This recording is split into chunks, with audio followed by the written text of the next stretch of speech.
naik ke atas jelasannya. Jadi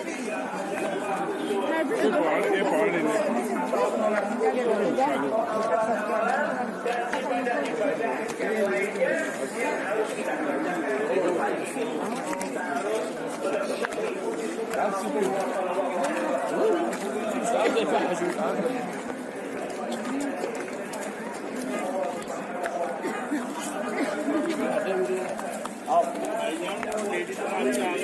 Atau benda apapun, baik itu kayu, baik itu tanah, ataupun benda-benda yang lainnya yang bisa kita pahami, kita yakini bisa mendatangkan manfaat.